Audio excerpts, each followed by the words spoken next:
راستہ بدل کر ان دو چیزوں پر مرکوز کر دو، یا اللہ یہ حاجت ہے یہ پوری کر دیجئے، یا اللہ یہ آپ نے مجھے اچھی چیز عطا فرمائی ہے میں اس پر شکر ادا کرتا ہوں۔ تو شکر ایک ایسی نعمت ہے، ایک ایسی عبادت ہے۔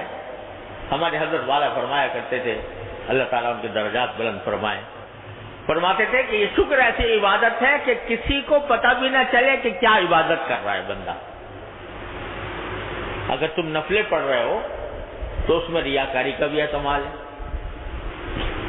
اس میں عجب بھی پیدا ہو سکتا ہے کہ بھئی میں بڑا عبادت گزار بن گیا، اور نہ جانے کیا کیا مقاصد نفس اس میں پیدا ہو سکتے ہیں۔ لیکن شکر ایسی نعمت ہے، عبادت ہے دل ہی دل میں، زبان سے کیا یا نہیں، زبان سے کر لیا تو زیادہ بہتر ہے، اللہ تعالیٰ کرنے کی توفیق دے۔ لیکن اگر بالفرض زبان سے نہیں بھی کیا، دل میں، دل کیا کہہ رہا ہے، بار بار دل جو ہے وہ کہہ رہا ہے یا اللہ کتنا اچھا کام کر دیا آپ نے، یا اللہ میرا کام کس طرح بنا دیا، یا اللہ آپ نے میری یہ مشکل حل کر دی، یا اللہ یہ میرا کام ہو گیا۔ تو کیا ہوگا کہ دل ہر وقت ایک ایسی عبادت میں مقصود ہے کہ کسی کو پتہ بھی نہیں۔ میان عاشق و معشوق رمزیز کرامن کاتبیرا ہم خبر نے، سمجھے نا، یہ عاشق اور معشوق کے درمیان، محب اور محبوب کے درمیان ایک ایسا راز ہے کہ کہتے کرامن کاتبین کو بھی خبر ہے کہ نہیں، اللہ ہی جانے، سمجھے، کیونکہ علیم بذات صدور تو وہ ہے، سینے کی باتوں کو جاننے والا تو وہ ہے۔ دل دل میں اگر تم نے اللہ تعالیٰ کو شکر ادا کر لیا۔ اب دیکھو رسول کریم صلی اللہ علیہ وسلم نے جو بات سکھائی، اب بیت الخلاء میں جا رہا ہے آدمی، بیت الخلاء میں جانا ایک ایسی بات ہے کہ اس کو لوگوں کے سامنے تذکرہ کرتے ہوئے بھی آدمی کو شرماتا ہے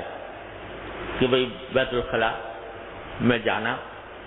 تو وہاں پر بھی کہا، پہلے تو کہا اللہم انی اعوذ بک من الخبث والخبائث، اللہ میاں سے دعا مانگو، ٹھیک ہے، شروع میں، یا اللہ میں جا رہا ہوں ایسی جگہ جہاں پر کہ نجاستیں ہیں، تو شیطان خبیث یہاں پر آ سکتے ہیں، اللہ میں آپ کی پناہ مانگتا ہوں کہ شیطان مجھے پریشان نہ کریں۔ جاتے ہوئے تو دعا تلقین کر دی۔ جب فارغ ہوئے تو کیا الحمدللہ الذی اذھب عنی الاذی وعافانی، شکر ادا کرو، غلاظت باہر نکل گئی، غلاظت باہر نکل گئی، تو غلاظت باہر نکل گئی تو اس پر اللہ کا شکر ادا کرو کہ یا اللہ اگر کہیں یہ غلاظت جسم میں رہ جاتی اور نہ نکلتی، بتاؤ دیکھو قبض ہو گیا کسی آدمی کو، ہے نا، تو قبض ہو گیا، تو قبض ہونے کی حالت میں کہتے ہیں قبض جو ہے وہ ساری بیماریوں کی جڑ ہے۔ اگر قبض ہو جاتا باہر نہ نکلتی، یہ جو اندر گندگی ہے یہ اندر کیا فساد مچاتی، تو اللہ حضور اقدس صلی اللہ علیہ وسلم نے سکھا دیا کہ اس پر بھی شکر ادا کرو اللہ تعالیٰ، جس کا معنی یہ ہے کہ جس وقت بندہ قضاء حاجت کر رہا ہے اس وقت بھی اللہ تعالیٰ کی معرفت کا وہ ذریعہ بن گیا کہ یہ گندگی تو مجھے نظر آ رہی ہے، باہر اللہ تعالیٰ نے نکال دی ہے، اگر اندر رہتی تو کیا فساد مچاتی۔ تو توجہ اس طرف دلائی کہ جو معمولی باتیں جن کو آدمی نظر انداز کر دیتا، بیت الخلاء میں گیا اور واپس آ گیا، اور واپس آ گیا، غفلت کی حالت میں گیا، غفلت کی حالت میں واپس آ گیا۔ لیکن جو بندہ اللہ تبارک و تعالیٰ سے قرب چاہتا ہے وہ اس کے اوپر بھی شکر ادا کرتا ہے، چاہے دل میں کرے چاہے زبان سے کرے، چھوٹی نعمت ہو یا بڑی نعمت ہو، اللہ تبارک و تعالیٰ کا شکر ادا کرنے کی عادت ڈالو۔ جب عادت ڈالتا ہے بندہ تو عادت پڑ جاتی ہے، اور اللہ تبارک و تعالیٰ ایسے بندے کو بڑا ہی پسند کرتے ہیں شکر ادا۔ کیا کتنا پیار سے کہہ رہے ہیں اللہ میاں قرآن کریم میں، ما یفعل اللہ بعذابکم ان شکرتم وآمنتم، ما یفعل اللہ بعذابکم، اللہ تمہیں عذاب دے کر کیا کرے گا اگر تم شکر گزار بندے بنو اور ایمان لے آؤ۔ تو شکر کیوں، اللہ تعالیٰ شکر کو ذریعہ بتا رہے ہیں عذاب دور کرنے کا۔ ہم کیا کریں گے تمہیں عذاب لے کر، ہمیں کیا فائدہ حاصل ہوگا اگر تم شکر گزار بنو۔ اور شکر گزار بندے کی حضرت نوح علیہ السلام اتنے بڑے پیغمبر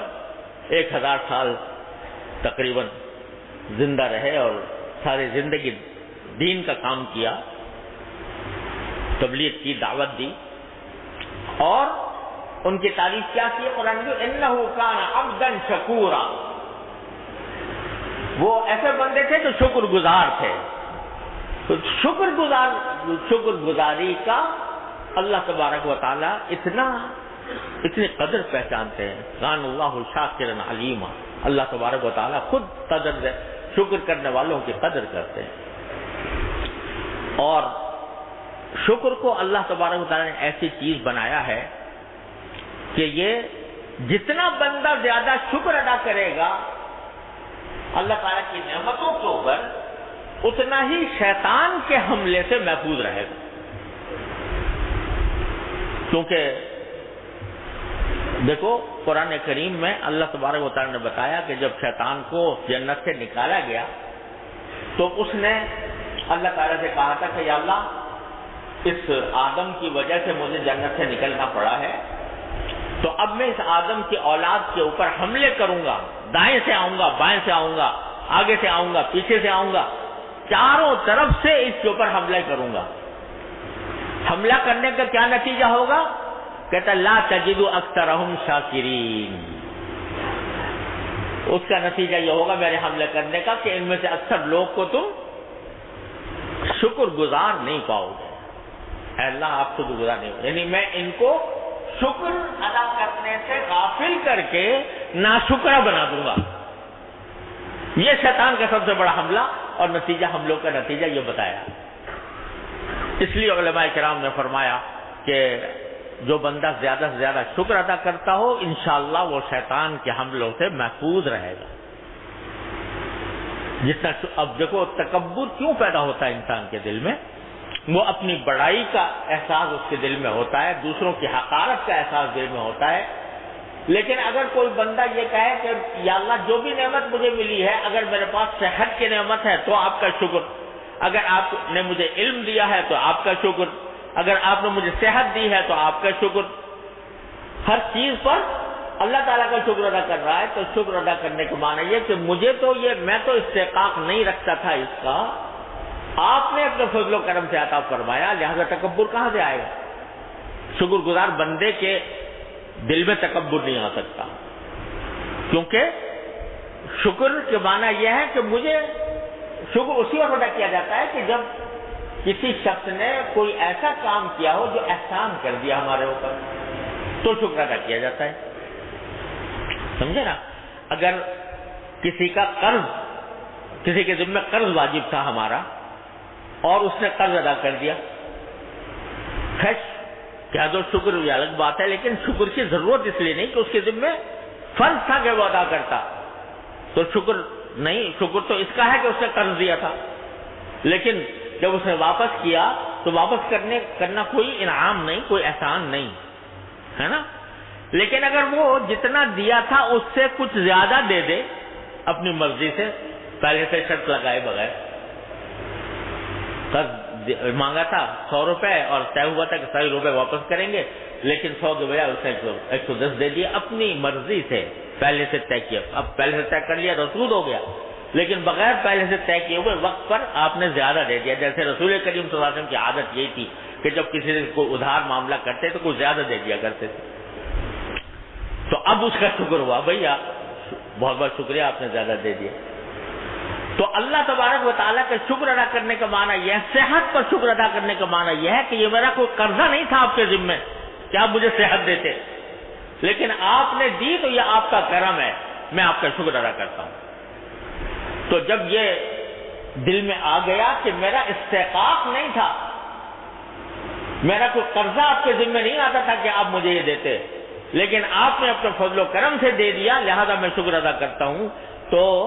یہ شکر ادا کرنا شکر گزاری بن گئی ہے۔ اور اس شکر گزاری کی وجہ سے بندے کے اندر اپنی بڑائی کا تصور نہیں آ سکتا کہ میں مستحق تھا، میرا حق تھا اللہ میاں کے اوپر کہ وہ مجھے ضرور یہ نعمت دیتے، تو جب یہ بات نہیں تو تکبر بھی نہیں آ سکتا۔ تو شیطان جو ہے وہ راہ مارتا ہے جن راستوں سے، اس کا بہترین علاج یہ ہے کہ بندہ شکر گزار بن جائے اللہ تبارک و تعالیٰ کا۔ لیکن حقیقت میں شکر گزار بندے قرآن کریم میں اللہ تعالیٰ شکایت کرتے ہیں کہ ہیں کم، قلیل من عبادی الشکور، میرے بندوں میں صحیح معنی میں شکر گزار بندے بہت کم ہیں۔ نعمتوں میں تو سب کو میں نے سیراب کر رکھا ہے، سب کو دے رکھا ہے، کافر کو، منافق کو، مشرک کو،